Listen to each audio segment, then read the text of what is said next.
భవిత కార్యక్రమానికి స్వాగతం. చదువుతోనే జీవితానికి వెలుగు. జీవితంలో ఉన్నత స్థానానికి చేరుకోవడానికి అతి సులభమైన మార్గం చదువు ఒక్కటే.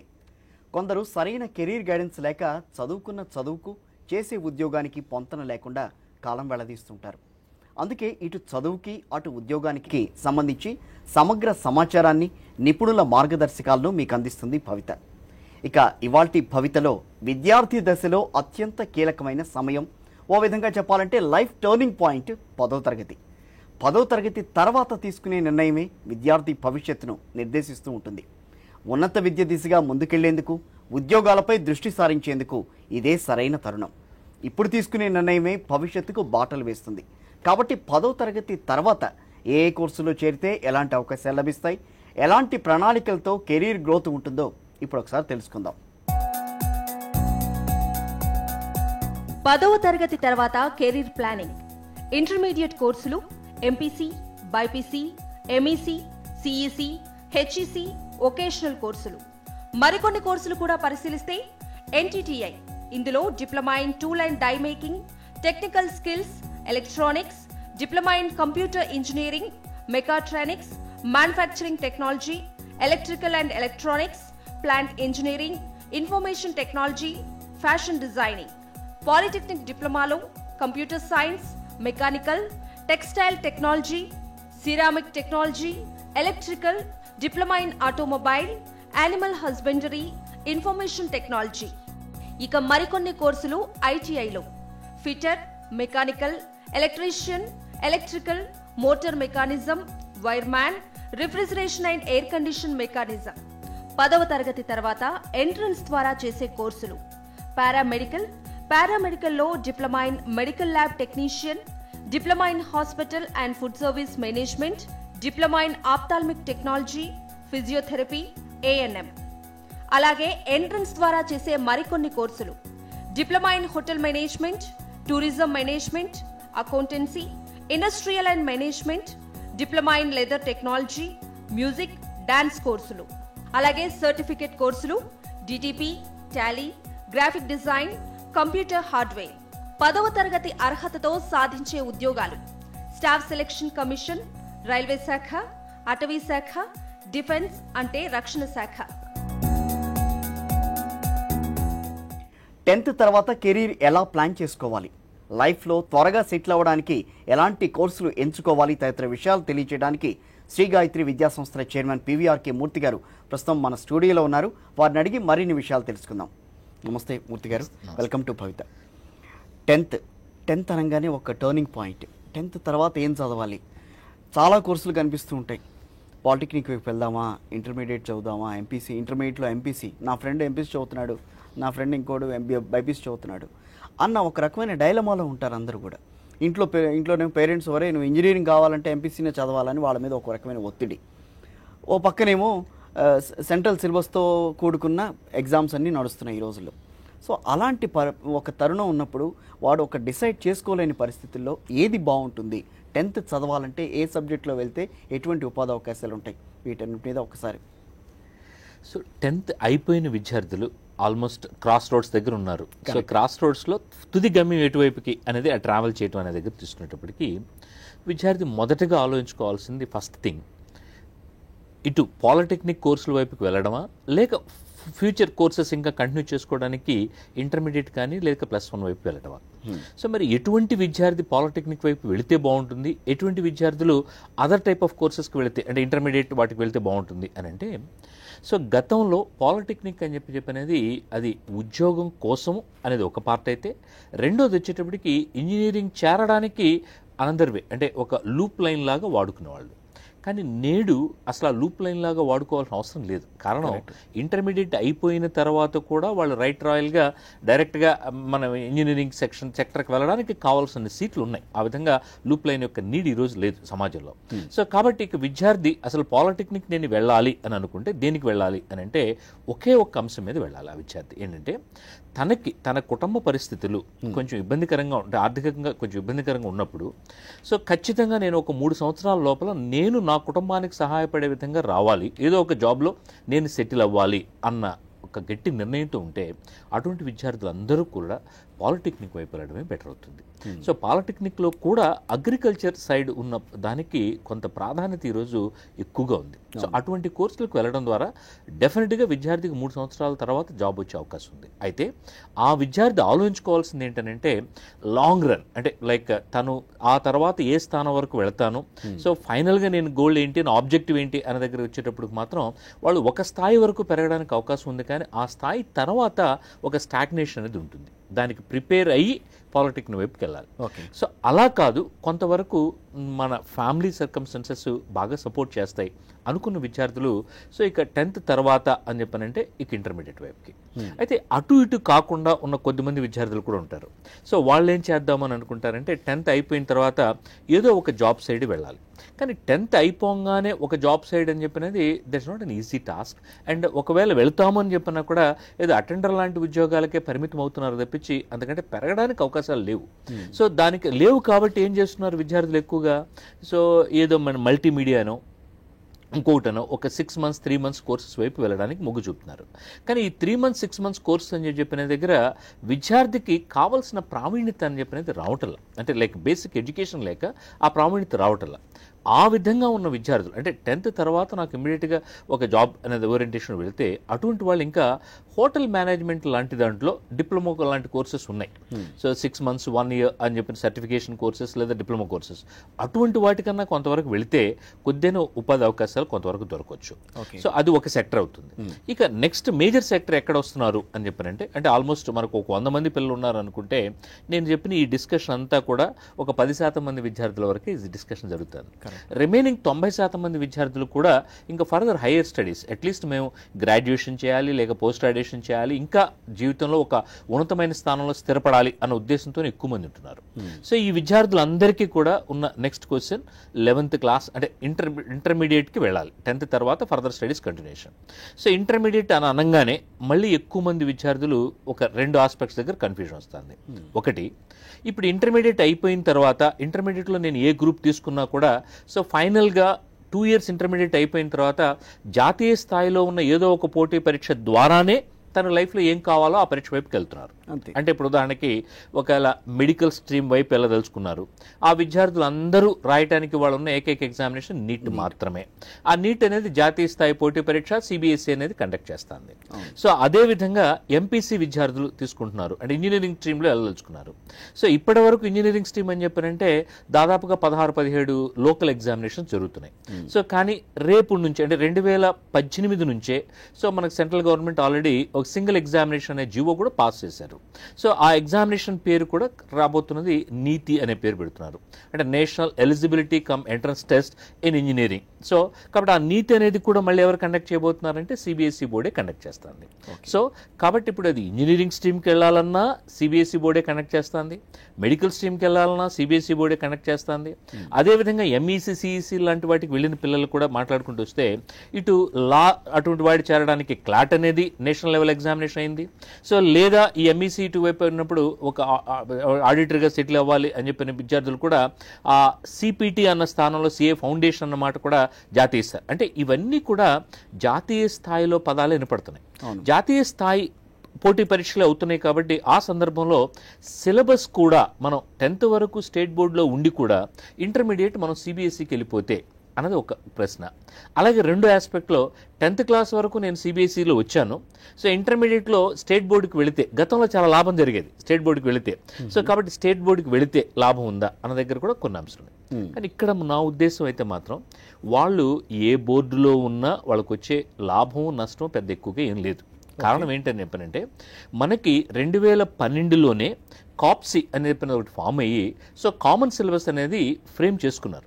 సో మనం already we are travelling in the common syllabus, అంటే ఇప్పుడు ఉమ్మడి ఈ తెలుగు రాష్ట్రాలు ఉమ్మడిగా ఉన్నప్పుడే ఆ ఆస్పెక్ట్లోకి వెళ్ళిపోయినాయి.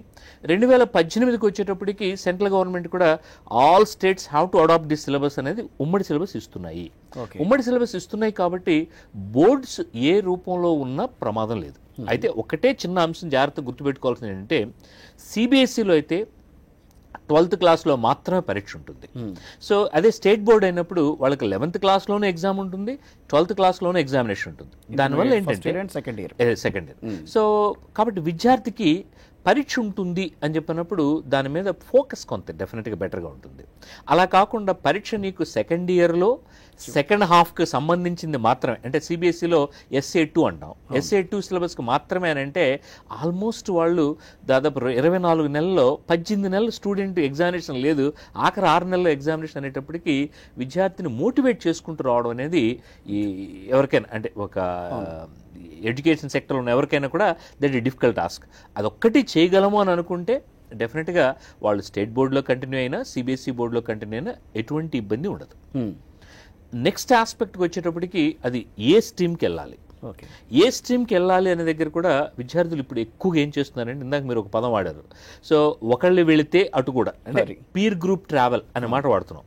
సో ఇక్కడ చాలా సందర్భాల్లో ఏం జరుగుతుందని చెప్పారంటే, నా క్లాస్లో నా పక్కన ఫ్రెండ్ వెళుతున్నాడు కాబట్టి నేను కూడా అదే గ్రూపు అదే విధంగా వెళ్తాను, దట్ ఇస్ అ వే. కానీ ఖచ్చితంగా ఏ ఇద్దరు పిల్లల్ని తీసుకున్నా మనం వాళ్ళ వేలుముద్రలు ఏ విధంగా వేరుగా ఉంటాయో అభిరుచులు కూడా 100% వేరుగా ఉంటాయి, వాళ్ళ స్ట్రెంగ్త్ అండ్ వీక్నెస్ కూడా ఖచ్చితంగా వేరుగా ఉంటాయి. అది ఐడెంటిఫై చేసుకుని ఏ స్టూడెంట్ యొక్క స్ట్రెంగ్త్ ఏ దిశలో ఉందో ఆ దిశలో విద్యార్థిని ఫోకస్ చేయగలిగినప్పుడు మాత్రమే వాళ్ళు ఎంచుకున్న గోల్ వైపు వెళ్ళడానికి ఒక అవకాశం ఉంది. 10th అయిన తర్వాత అంటే ఇవాళ తీసుకున్న డెసిషను మళ్ళీ విద్యార్థి ఒక 6 నెలల తర్వాత ఈ డెసిషన్ మార్చుకుంటాను అంటే వీలు కాదు. సో బికాస్ ఈ has to travel with it, is a life time decision. అది ఇవాళ తీసుకున్న నేను డెసిషన్ చెప్పినది దాంతో నేను జీవించాలి అనేది ఆ విద్యార్థికి బాగా ఇన్కల్కేట్ చేయాలి. తర్వాత ఒక్కసారి డెసిషన్ తీసుకున్న తర్వాత ఆ డెసిషన్ తప్పు అయినా రైట్ అయినా ఒక బలీయమైన కోరికతో అటువైపు వెళ్ళే విధంగా విద్యార్థిని మనం మోటివేట్ చేసుకోవాలి. కానీ ఒక 3 నెలల తర్వాత ఇది నేను తీసుకుని తప్పు చేశానేమో అన్న భావన ఆ విద్యార్థి మధ్యలో ఏర్పడితే డెఫినెట్గా because of this negative feeling he may not be in a position to do properly in his examination. So 10th వచ్చిన తర్వాత ఎంపీసీ బైపీసీ ఇన్ని కోర్సులు ఉంటాయి. ఈ కోర్సులో ఏ కోర్సులోకి వెడితే తనకి ఉద్యోగ అవకాశాలు తొందరగా లభించే అవకాశం ఉంటుంది? దానికి సంబంధించి డీటెయిల్స్ తెలుసుకుందాం ఒక చిన్న బ్రేక్ తర్వాత. సిఈసి, ఎంఈసి ఇట్లాంటి కోర్సెస్ తీసుకుంటే అది ఎక్కువగా కనిపిస్తూ ఉంటుందేమో. మనం మ్యాథమెటిక్స్ చేయలేము కానీ కామర్స్ సైడ్ ఉండాలి, సిఈసి మళ్ళీ సివిక్స్ చదవలేము కానీ కామర్స్ సైడ్ ఉండాలి, ఈ రకమైన జంజాటం అయితే అక్కడ కనిపిస్తూ ఉంటుంది. అంటే ఇప్పుడు కొద్దిమంది విద్యార్థుల దగ్గర ఆ విధంగా వస్తుంది, కానీ దానికి గల కారణం మనం వాళ్ళకి ఎంతసేపు ఏం చేస్తున్నారంటే చాలామంది విద్యార్థుల్లో నేనేం తీసుకున్నాను అది కాకుండా పక్కాడిది ఏది తీసుకున్నాను అది బాగుందేమో అన్న ఫీలింగ్ వల్ల జరుగుతుంది. ఇప్పుడు సిఈసి విద్యార్థి ఉన్నాడు లేదా ఎంఈసి విద్యార్థి ఉన్నాడు అని అంటే మ్యాథ్స్, ఎకనామిక్స్, కామర్స్ మూడిట్లో కూడా అత్యద్భుతంగా ఉండాల్సిన అవసరం లేదు. రెండిట్లో చాలా బాగా చేసి ఒక దాంట్లో కాంప్రమైజ్గా చేసిన వాళ్ళు కూడా ఏ పోటీ పరీక్షలైనా కూడా అద్భుతంగా రాణించవచ్చు. ఇప్పుడు ఎంపీసీ ఉన్నారనుకోండి, మ్యాథ్స్, ఫిజిక్స్, కెమిస్ట్రీ ఈక్వల్గా చాలా అద్భుతంగా చేశాడు, ఆల్ ఇండియా ర్యాంక్ 1వ ర్యాంకు, 2వ ర్యాంకు, 3వ ర్యాంకు, 5వ ర్యాంకు వస్తుంది. కానీ అతను దానికి కావాల్సిన అంటే ఐఐటీలో చేరాలని అన్నప్పుడు ఒక్క సబ్జెక్ట్ చాలా బలంగా ఉండి ఒక సబ్జెక్ట్ మధ్యస్థంగా ఉండి ఒక సబ్జెక్ట్ వీక్గా ఉన్నా కూడా చేరచ్చు. సో బట్ అయితే అక్కడ స్టూడెంట్ నేను ఏ వైపుకి వెళుతున్నాను అన్న దగ్గర ఆ బలీయమైన కోరిక ఏర్పరచుకుని అటు డ్రైవింగ్ ఫోర్స్ అనేది కావాలి ఎప్పుడు కూడా. సో దానికి ఇక్కడ నా ఉద్దేశం ఇంటర్మీడియట్ సెక్టర్కి వచ్చే విద్యార్థులు ఏ విధంగా ఆలోచించుకోవాలి అని చెప్పానంటే తన యొక్క బలం ఏంటి, తన బలహీనత ఏంటి. సో ఇవి రెండు అంచనా వేసుకెళ్ళటం. బలము అని అంటే నాకు మ్యాథమెటిక్స్లో 10 గ్రేడ్ పాయింట్ వచ్చింది కాబట్టి నేను మ్యాథ్స్లో చాలా బలంగా ఉన్నాను, లేదా మ్యాథ్స్లో 9.8 వచ్చింది కాబట్టి లేదా 9 వచ్చింది కాబట్టి నేను చాలా బలహీనంగా ఉన్నాను. ఆ రెండు మాటలు తప్పే. బికాస్ ఆ ఫైనల్ ఎగ్జామినేషన్లోకి వెళ్ళేటప్పటికి ఒక ప్రశ్న చేయగలటం, చేయలేకపోవడం అని చెప్పినది తనకున్న సబ్జెక్ట్ మీద కూడా ఆధారపడకపోవచ్చు చాలా సందర్భాల్లో. కాబట్టి తన అభిరుచి లేదా స్ట్రెంగ్త్, సో అక్కడ ఆ విద్యార్థిలో ఆ సబ్జెక్ట్ మీద అభిరుచి ఎక్కువగా ఉండి ఫైటింగ్ స్కిల్స్ బాగున్నాయి అని అంటే ఖచ్చితంగా అతను అక్కడ రాణిస్తాడు. బలం, బలహీనత ఎటువైపు ఉంది అనేది అది అబ్జర్వేషన్. అది ఎవరు చెప్పగలరు బాగా అని చెప్పనంటే వాళ్ళని డీల్ చేసిన టీచర్ ఫస్ట్ చెప్పగలరు.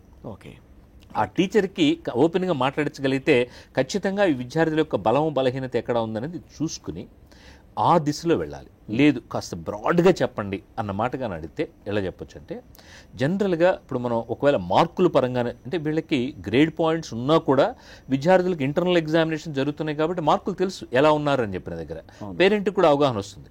వీళ్ళ మార్కుల పరంగా చూసుకుంటూ వచ్చినప్పుడు సో 10th క్లాస్లో మొత్తం 600 మార్కులకు సంబంధించి మాట్లాడతారు కాబట్టి సో 10th క్లాస్లో 600 మార్కులకి ఎక్కువ మంది విద్యార్థులు 470 నుంచి 520, 530 మధ్య ఎక్కువ శాతం ఉంటారు. ఈ 470 నుంచి 520, 530 వచ్చే విద్యార్థులు ఎలా ఉంటుందని చెప్పానంటే వీళ్ళల్లో విశ్లేషణాత్మక దృక్పథం చాలా బాగుంటుంది. అంటే అనలిటికల్ థింకింగ్ బాగుంది.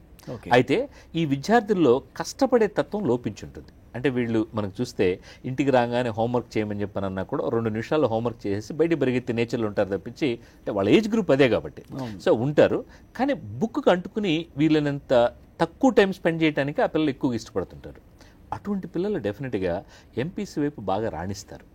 అంటే వాళ్ళకి విశ్లేషణాత్మక దృక్పథం చాలా బాగుంది. సో ఏదైనా ప్రాబ్లమ్ని అనలిటికల్గా వెళ్ళగలడు. సో క్లాస్లో లిజనింగ్ స్కిల్స్ బాగున్నాయి, అందువల్ల అతనికి ఆ మార్క్స్ వస్తున్నాయి. But only thing is hard work component అనేది గ్యాప్ ఉంది కాబట్టి that way they are not in a position to go to the higher mark. Okay. So ఆ స్టూడెంట్ని హార్డ్ వర్క్ అన్న కాంపనెంట్ అనేది అతనికి +1, +2 లేదా ఇంటర్మీడియట్ స్థాయిలో పెట్టగలిగితే ఆ విద్యార్థులు ఎటువంటి పోటీ పరీక్ష అయినా కూడా ఈజీగా నెగ్గుతారు. సో మా అబ్జర్వేషన్లో 470 నుంచి 520, 530 మార్కుల వరకు వచ్చే విద్యార్థులు ఎంపీసీ వైపు రాణించడానికి అవకాశాలు చాలా మెండుగా ఉంటాయి. ఇంకా ఈ 550, 560 ఆ ప్రాంతంలో వచ్చే విద్యార్థులు ఏంటంటే వాళ్ళల్లో మెమరీ స్కిల్స్ బాగున్నాయి. దాని అర్థం మాకు మెమరీ స్కిల్స్ చాలా బాగున్నాయి కాబట్టి వాళ్ళు ఇంటర్మీడియట్ 10th క్లాస్లో 550, 560 అనేది అంటే రీప్రొడ్యూస్ చేయటం బాగా చేస్తున్నారు. అలాగే అనలిటికల్ థింకింగ్ కూడా బెటర్గా ఉంది. సో అనుకున్న విద్యార్థులు ఇటువంటి వాళ్ళు బైపీసీ వైపు ఎక్కువ రాణిస్తారు. ఎందుకంటే ఈ మెడికల్ విభాగంలోకి వచ్చేటప్పటికి మెమరీ బేస్ కంటెంట్ చాలా ఎక్కువ అవసరం కాబట్టి అటువంటి విద్యార్థులు అందరూ కూడా మీకు బైపీసీ వైపు వెళ్ళినప్పుడు డెఫినెట్గా రాణించడానికి అవకాశాలు ఎక్కువ ఉంటాయి. ఇంకా ఆ విద్యార్థికి 590, 91, 92, 93 ఆ ప్రాంతంలో వస్తున్నాయి అని చెప్పానంటే నా ఉద్దేశం మాత్రం కొంత డేంజరస్ సిగ్నల్ అని అనిపిస్తుంది. అటువంటి విద్యార్థులు నాకు తెలిసి ఎక్కడ కూడా పోటీ పరీక్షల్లో రాణించే దిశలో రావట్లా. అంటే మీరు అనొచ్చు 600 మార్కులకి 593 మార్కులు తీసుకున్న విద్యార్థులు మీరు ఇలా అంటున్నారా అని చెప్పని. కానీ అక్కడ ప్రాబ్లం ఏంటి అని చెప్పానంటే వాళ్ళు మన భాషలో చెప్పాలంటే మక్కి పక్కాగా బైహార్ట్ చేసి రీప్రొడ్యూస్ చేస్తున్నారు తప్పించి వాళ్ళు మైండ్ సెట్ అప్లై చేయట్లా. కాబట్టి ఆ విధమైన విద్యార్థులను 10th క్లాస్ స్థాయిలోనే మనం కరెక్ట్ చేసుకోవాల్సిన అవసరం చాలా ఎక్కువగా ఉంది. సో వాళ్ళు ఏంటంటే ఇంకా బ్లైండ్గా బోర్డ్ ఎగ్జామ్స్ లాంటివి మాత్రమే ఎక్కడ పెట్టినా కూడా జీవితాంతం సెక్స్ అవుతూ వెళ్ళగలరు. కాబట్టి అటువంటి ఓరియంటేషన్ జాగ్రత్త చూసుకోవాల్సి వస్తుంది. ఓకే. సో అలాగే జనరల్గా క్లాస్ అంటే మనం పిల్లలతో మాట్లాడేటప్పుడు ఎంతసేపు లాజికల్ డిస్కషన్స్ తెస్తూ ఉంటారు. లైక్ ఇది ఇలాగే ఎందుకు చేయాలి, ఇప్పుడు ఎందుకు చేయాలి, ఇలా చేస్తే ఇలా అవుతుందని చెప్పినది. అటువంటి వాళ్ళని క్లాట్ లాంటి పోటీ పరీక్షల వైపు తీసుకెళ్తే వాళ్ళు మంచి లాయర్స్గా సమాజంలో ఏర్పడడానికి ఒక అవకాశం ఉంటుంది. సో ఇక చార్టెడ్ అకౌంటెంట్ వీళ్ళు అని చెప్పానంటే ఇక అకౌంటింగ్ వైపు ఓరియంటేషన్ అని చెప్పి పిల్లల్ని చూస్తే అర్థమైపోతుంది మనకి. సో అలా ఇలా ఇది కాకుండా ఈ మధ్యకాలంలో ఎక్కువ మంది విద్యార్థులను చూస్తూ ఉంటే లాంగ్వేజ్ స్కిల్స్ బాగా డెవలప్ చేస్తున్న పిల్లలు కూడా ఉన్నారు. వాళ్ళని కూడా ఇంగ్లీష్ లిటరేచర్, సైకాలజీ ఇటువంటి వైపు మనం ఆ పిల్లల్ని కొంచెం డ్రైవ్ చేయగలిగితే వాడి అభిరుచి అక్కడ ఉంది. ఆ అభిరుచి దిశలో కొంచెం మనం ఎవరైనా సమాజంలో సపోర్ట్ చేయగలిగితే అప్పుడు మనకి సమాజం కూడా బ్యాలెన్స్ అవుతుంది. లైక్ అందరూ కూడా వస్తారు. సో కాబట్టి పక్కాగా సమాజం బ్యాలెన్స్ అయ్యి వచ్చే అవకాశం ఉంటుంది. అంటే మూర్తి గారు ఇప్పుడున్న పోటీ ప్రపంచంలో అందరూ కూడా ఎంపీసీనో బైపీసీనో ఇవే ఎక్కువగా కాన్సన్ట్రేట్ చేస్తుంటారు. సో ఎంపీసీకి వెళ్ళారంటే కంపల్సరీగా ఇంజనీరింగ్ చదవాలన్నది అందరూ మినిమం అంటే ఇది వరకు బీకామో లేకపోతే ఇంకోటి బీఏనో అని అనుకునేవాళ్ళు, లేకపోతే దాని గురించి ఆలోచించేవాడు. ఈ రోజున అంతా బీటెక్కే చేయాలన్న ఆలోచన వస్తుంది. సో బీటెక్ చేయాలంటే కంపల్సరీగా ఎంపీసీ చదవాల్సిందే. బైపీసీ చదివేవాళ్ళు తగ్గిపోతున్నారు, సిఈసీ చదివేవాళ్ళు తగ్గిపోతున్నారు. అలాంటప్పుడు వాళ్ళకి కాదు ఇలాంటి కోర్సులు కూడా ఉన్నాయని తెలియచెప్పడానికి అసలు ఏదైనా ఉందా దానికి? అంటే యాజ్ ఆఫ్ నో మనకంటూ ఏం లేదు. బికాజ్ వాళ్ళ స్టూడెంట్ని ఏం చేస్తున్నాం అని చెప్పానంటే లైక్ అంటే రీసెంట్గా నేను ఒక 10 రోజుల కింద ఒక అబ్జర్వేషన్ చూసుకుంటూ వస్తే సీనియర్ ఇంటర్మీడియట్ అయిపోయి పోటీ పరీక్షలు రాస్తున్న ఒక విద్యార్థిని ఒక క్లాస్లోకి వెళ్ళి మాట్లాడితే ఆ విద్యార్థుల్ని ఎంసెట్ ఎన్ని మార్కులకు పరీక్ష ఉంటుంది అని అంటే చెప్పలేకపోతున్నారు. కరెక్ట్. సో అంటే మనం సమాజంలో అలా తీసుకెళ్తున్నాం. దానికి ఏంటి అని చెప్పినట్టు ఎంతసేపు వాడిని ఈ క్వశ్చన్ ఆన్సర్ ఇది ఇలా ఉండాలి, ఇది ఇస్తే ఇలా రాయని చెప్తున్నాం తప్పించి వాడికి సమాజంలో మనకున్న పరిస్థితులు ఏంటనే దగ్గర మనం ఎడ్యుకేట్ చేయట్లా. అలాగే ఇందాక మీరు అన్నారు డిమాండ్ ఉన్న కోర్సుల వైపుకి వెళ్ళాలి అని చెప్పిన దగ్గర డిమాండ్ ఉన్న కోర్సులు అని చెప్పాను ఇందాక ఇంజనీరింగ్లో ఈసీఈ డిమాండ్ ఉన్న కోర్సే. కానీ ఇప్పుడు మన తెలుగు రాష్ట్రాల్లో అత్యధిక మంది నిరుద్యోగ యువకులు ఎవరు దేంట్లో ఉన్నారంటే ఈసీఈ ఇంజనీరింగ్ గ్రాడ్యుయేట్స్. సో కారణం ఏంటి? ఆ మొదటి 5% లేరు కాబట్టి వస్తుంది ఈ ప్రాబ్లం అంతా కూడా. కాబట్టి ఖచ్చితంగా నా ఒపీనియన్ వీళ్ళు 10th క్లాస్లో ఉన్నప్పుడు కనీసం మనం అంటే ఒక మానసిక నిపుణులతో ఏ విధంగా కౌన్సిలింగ్ చేయించాలన్న మాట ఎక్కువగా మాట్లాడుతూ వస్తున్నామో ఆ విధంగా కెరీర్ కౌన్సిలింగ్ అని చెప్పిన దగ్గర వాళ్ళకి ఒక కోర్స్ ఐటెం లాగానే పెట్టి ఇప్పుడు మనకి ఇంటర్మీడియట్లో అయితే ఎథిక్స్ అండ్ హ్యూమన్ వాల్యూస్ అని చెప్పిన ఒకటి ఉంది. సో అదేవిధంగా కెరీర్ కౌన్సిలింగ్ అన్నది ఒక చిన్న యూనిట్ పెట్టి దాని మీద వాళ్ళకి ఒక చిన్న ప్రాజెక్ట్ వర్క్ లాంటిది కూడా పిల్లలకి ఇచ్చి ఎటు తీసుకుంటే ఎటు వెళ్తే బాగుంటుందని చెప్పి ఇచ్చి చేయగలిగితే డెఫినెట్గా బాగుంటుంది. అట్లాగే మూర్తి గారు ఇప్పుడు స్టేట్ బోర్డు ఉంటుంది, సెంట్రల్ బోర్డు ఉంటుంది. స్టేట్ బోర్డు నుంచి అంటే 10th చదివిన తర్వాత 10+2 అనేది వాళ్ళకు ఉండదు, ఇంటర్మీడియట్లో జాయిన్ అవుతారు. అదే 10+2 చేసిన వాళ్ళకి వాళ్ళు సెంట్రల్ బోర్డులో ఉంటారు కాబట్టి రాబోయే రోజుల్లో నీట్ లాంటి ఎగ్జామ్స్ అయితే వాళ్ళు ఈజీగా క్యాచ్ చేస్తారని ఒక రకమైన ఇదైతే ఉంటుంది.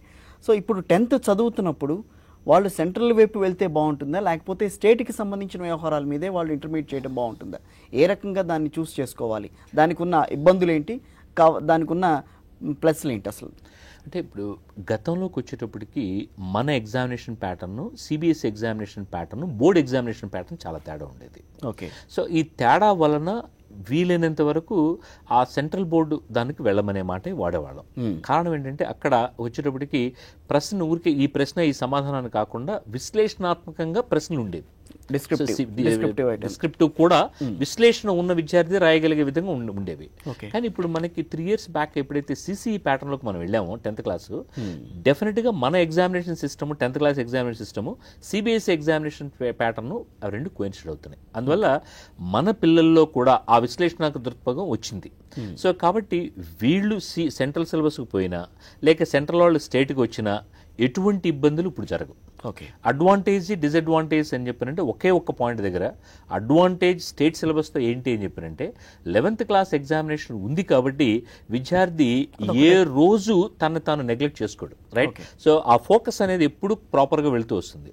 అదే సిబిఎస్ఈలోకి వచ్చేటప్పటికి ఫోకస్ 2 years తర్వాత కాబట్టి విద్యార్థి కొంచెం అలసత్వం అంటే ప్రదర్శించే అవకాశం ఉంది. అదొక్కటి జాగ్రత్త చూసుకోగలిగితే రెండు. అంతేగాని నేషనల్ ఎగ్జామ్స్కి వెళ్ళడానికి ఇది కాదు, ఖచ్చితంగా కాదు. స్టేట్ బోర్డు పిల్లలైనా చాలా అద్భుతంగా చేస్తారు, సెంట్రల్ బోర్డు పిల్లలైనా బాగా చేసుకోవచ్చు. రైట్. 10th ఇంకా ఆపేసిన తర్వాత ఉద్యోగం అని అంటే సెంట్రల్ లెవెల్లో ఉన్న కొన్ని ఉన్నాయి. స్టాఫ్ సెలక్షన్ కమిషన్లో కొంత గ్రూప్ డి కానీ లేకపోతే గ్రూప్ సి ఎగ్జామ్స్ అయితే కనుక 10th సిలబస్తో రాసుకోవచ్చు, 10th క్వాలిఫికేషన్తో. అలాంటి వాటికి ప్రిపేర్ అయ్యే అవకాశం ఎంతవరకు ఉంటుంది? ప్రిపేర్ అవ్వచ్చు, కానీ అంటే ఒక గ్రాడ్యుయేషన్ అయిన తర్వాత ఒక విద్యార్థి ఫీల్ అయ్యే బాధ్యత 10th క్లాస్ వయసులో ఆ పిల్లవాడి బాధ్యత చాలా తేడా ఉంటుంది. రియల్గా బాధ్యతగా ఫీల్ అయిన విద్యార్థికి అడ్వాంటేజ్ ఎంకరేజ్. ఓకే. 10th మాత్రం ఎప్పుడు ఎట్టి పరిస్థితుల్లో కూడా తన కెరీర్ని ఆపకొద్దు అనేది నా భావన. ఖచ్చితంగా తను ఇంకొంచెం ముందుకు వెళితే ఎడ్యుకేషన్ అనేది ఇవాళ తీసుకోవాలి. తను అఫ్ కోర్స్ నేర్చుకోవడం అనేది జీవితాంతం నేర్చుకోవడమే జరుగుతుంది. సో కానీ ఆ బేసిక్ క్వాలిఫికేషన్స్ ఏవైతే ఉన్నాయో అవి తీర్చుకున్న తర్వాత ఆ ఎంప్లాయ్మెంట్ అన్న దగ్గరికి వెళ్ళగలిగితే బాగుంటుంది. అట్లాగే మూర్తి గారు, ఇప్పుడు ఎన్డీఏ నేషనల్ డిఫెన్స్ అకాడమీ దాని గురించి మాట్లాడుకుంటే 10th రాసిన తర్వాత 10th అయితే చాలు, ఎస్ఎస్సి క్వాలిఫికేషన్ అనేది కంపల్సరీ దాంట్లో. సో ఎన్డీఏలోకి వెళ్ళిన తర్వాత ఆ టైంలో వెళ్ళిన తర్వాత 16, 17, 18 ఏళ్ళకి వెళ్ళిన తర్వాత అతను కల్నల్ స్టేజ్కి వెళ్ళిన వాళ్ళు కూడా ఉన్నారు. సో దాన్ని ఎందుకు చూస్ చేసుకోకూడదు? డెఫినెట్గా ఎన్డీఏ అనేది వన్ ఆఫ్ ది బెస్ట్ అంటే ఆప్ట్ చేయగలిగిన కోర్సెస్ అది. అయితే అది ఓన్లీ ఫర్ మేల్ చిల్డ్రన్ ఉంది, ఫిమేల్ చిల్డ్రన్ లేదు. ఓకే. సో ఒకటి. రెండోది వచ్చేటప్పటికి దాంట్లోకి వెళ్ళేటప్పటికి ఎంపీసీ స్ట్రీమ్ వైపుకే వెళ్ళాల్సి వస్తుంది. సో వాళ్ళు ఇంటర్మీడియట్ అటువైపుకి వెళ్ళినప్పుడు ఏజ్ లిమిట్ ఒకటి జాగ్రత్తగా చూసుకొని, అది 9th క్లాస్ అయిపోయేటప్పటికి ఆ ఏజ్ని జాగ్రత్తగా చూసుకొని వెళ్ళాల్సిన అవసరం ఉంది. అంటే పర్ఫెక్ట్గా ఆ ఇయర్లో అయిన విద్యార్థులు మాత్రమే ఎలిజిబిలిటీ. అంటే మిగిలిన ఏ ఎగ్జామినేషన్ అయినా కూడా ఇయర్ నుంచి ఇయర్ వరకు అని చెప్పిన ఒక బ్యాండ్ ఉంటుంది, కానీ అక్కడ ఎన్డీఏ ఎగ్జామినేషన్కి ఒక బ్యాండ్ ఉండదు. ఆ 1 పర్టికులర్ ఇయర్లో పాస్ అయిన వాళ్ళు మాత్రమే అన్న దగ్గర ఉంటుంది. సో కాబట్టి అది ఒక్కసారి జాగ్రత్తగా చూసుకొని అటు వెళ్ళగలిగితే ఆ ఎన్డీఏ ఎగ్జామినేషన్ రాస్తే వాళ్ళ ద్వారా ఇంజనీర్ అవ్వచ్చు. సో ఆ షార్ట్ కమిషన్లో ఉండొచ్చు, లేదా లాంగ్ అంటే లైక్ 15 years డ్యూరేషన్ కూడా మిలిటరీలో చేసుకుంటూ వచ్చి మీరు ఇందాక అన్నట్టు ఆ కలనలు కానీ అంతకంటే పెద్ద స్థాయిలో కూడా వెళ్ళటానికి. అలాగే చాలా మంది విద్యార్థుల్లోకి వచ్చేటప్పటికి అభిలాష ఏముంటుందని అంటే మేము ఏరోనాటికల్ ఇంజనీరింగ్ కావాలి, ఎందుకు బాబు అని అంటే పైలట్ కావాలని కోరుకుంటుంది. అటువంటి వాళ్ళందరికీ కూడా NDA is the best examination. అంటే ఇలా వెళ్తారు, బాగానే ఉంటుంది కొంత చదువుకుంటూ, కానీ ఉద్యోగం రాకపోతే మాత్రం ఓ రకమైన నిరాశకి నిస్పృహలకి లోనైపోయి ఆ తర్వాత పరిస్థితులు ఓ రకంగా తయారవుతుంటుంది. కొంత ఎన్డీఏలోకి వెళ్ళినప్పుడు అసలు ఉద్యోగం రాలేదన్న అవకాశం లేదు. ఓకే. సో వాళ్ళు 100% they are in placement only, ప్లేస్మెంట్లో ఉండి ట్రావెల్ చేస్తుంటారు. ఓన్లీ థింగ్ మనం దాంట్లో నుంచి బయట రావడానికి లేదు. అంటే లైక్ మీరు ఎన్డీఏలో చేరి ఇంజనీరింగ్ చేస్తున్నారంటే అర్థం దేశానికి సేవ చేస్తామని చెప్పినది మనం వచ్చాం కాబట్టి ఆ 15 సంవత్సరాలు అని చెప్పినది it's mandatory that he has to stay over there. Okay. So ఫైనల్గా మీరు గాయత్రి విద్యా సంస్థలకి ఒక చైర్మన్ కాబట్టి రాబోయే రోజుల్లో 10th చదివిన వాళ్ళు తీసుకోవాల్సిన చర్యలు ఏ రకంగా ఉంటాయి, వాళ్ళు ఏ రకంగా ముందుకు వెళ్తే బాగుంటుంది, వాళ్ళకి మీరు ఇచ్చే సూచనలు ఏంటి?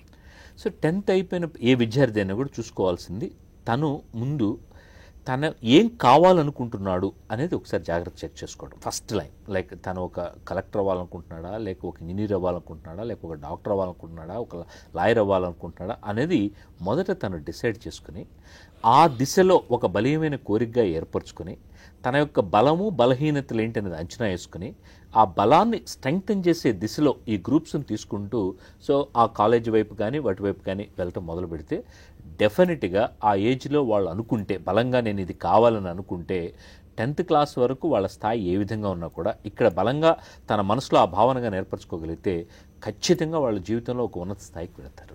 సో మనం అనుకుంటున్న సోకాల్ చాలా గొప్ప పీపుల్ అందరూ కూడా 10th క్లాస్లో అద్భుతంగా ఏం చేసిన వాళ్ళు ఏం కాదు. సో మామూలుగా సామాన్య స్థితిలో చేసి కూడా సో వాళ్ళలో ఆ బలీయమైన కోరిక అనేది ఏర్పడింది కాబట్టి వాళ్ళు ఆ స్థాయికి వెళ్ళారు. సో కాబట్టి విద్యార్థులు కూడా ఆ దిశలో ఆలోచించుకోగలిగితే డెఫినెట్గా వాళ్ళు సక్సెస్ అవుతారు. Right, thank you very much అండి మూర్తి గారు. భవిష్యత్తులో భాగంగా 10th class students 10th pass అయిన తర్వాత ఎటువైపు పెడితే వాళ్ళ భవిష్యత్తు చాలా చూడచక్కగా ఉంటుంది, ఆ చక్కటి ఉద్యోగాలు ఏ రకంగా వస్తాయి, దానికి సంబంధించి ఫుల్ ఇన్ఫర్మేషన్ చాలా చక్కగా అందించారు. థ్యాంక్ యూ వెరీ మచ్ అండి. ఇది వాళ్ళ భవిత. Stay with us.